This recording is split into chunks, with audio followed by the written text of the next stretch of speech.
On a quiet night, David sat alone in his small room, the dim yellow light of his desk lamp falling over unfinished papers. He was a young man full of ambition, always busy with work, schedules, and dreams that seemed endless. His calendar was packed with meetings, numbers, and plans for the future. To David, tomorrow felt certain, something guaranteed, something he could always count on. But that night, something shattered his routine silence.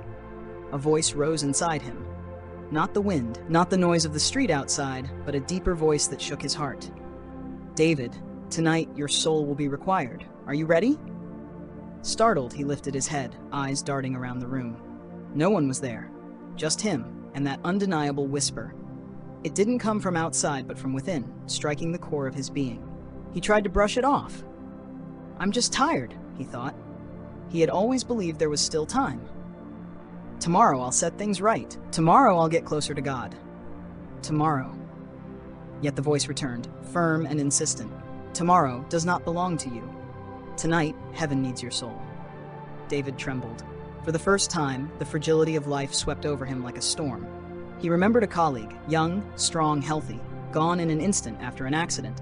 He remembered funerals he had attended, the elderly, yes, but also children. Death had never asked permission. It never waited until one was ready. But what about my work, my plans, my family and friends? David wondered. The silence that followed carried weight heavier than words. Those things cannot follow you. When the gates of eternity open, only your soul will pass through. And the only question will be, to whom does it belong? His heart pounded. He had spent years chasing recognition, possessions, and approval. He always told himself he would return to God one day, after he had achieved everything, after he had enough. But one day never came. In that moment, his life seemed like nothing more than a fleeting vapor, a breath appearing for a moment, then vanishing. Scripture he had once overheard now echoed loudly, "You fool, this very night your soul will be demanded from you." Now he understood. In his mind, the room shifted. He saw two paths. One shone brightly, leading to a magnificent house filled with joy, peace, and love. Over its door were the words, "My Father's house." The other path was dark and cold, descending into a bottomless pit where cries of despair never ceased. He knew the choice lay in his hands. No one else could make it for him, not his family, not his friends, not his accomplishments. This was his decision, and time was running out. The voice spoke again, this time gentle yet urgent. "David, your soul is your most precious treasure. The world may give you wealth and applause, but only I can save your soul. Will you give it to me?" Tears welled in his eyes. For the first time in years, he felt his own weakness and helplessness. He sank to his knees, hands trembling.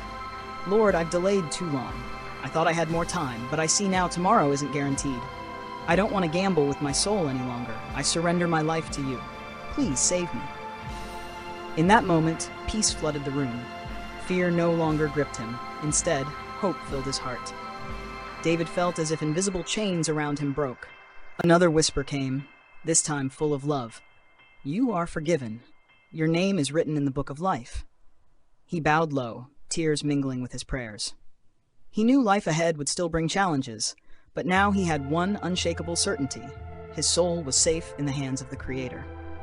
That night, David was no longer the same. He stood, wiped his tears, and looked in the mirror. He didn't see a man driven by tomorrow anymore, but one living fully in the present, surrendered and anchored in eternal hope. From that day on, he stopped seeing life as a never-ending race.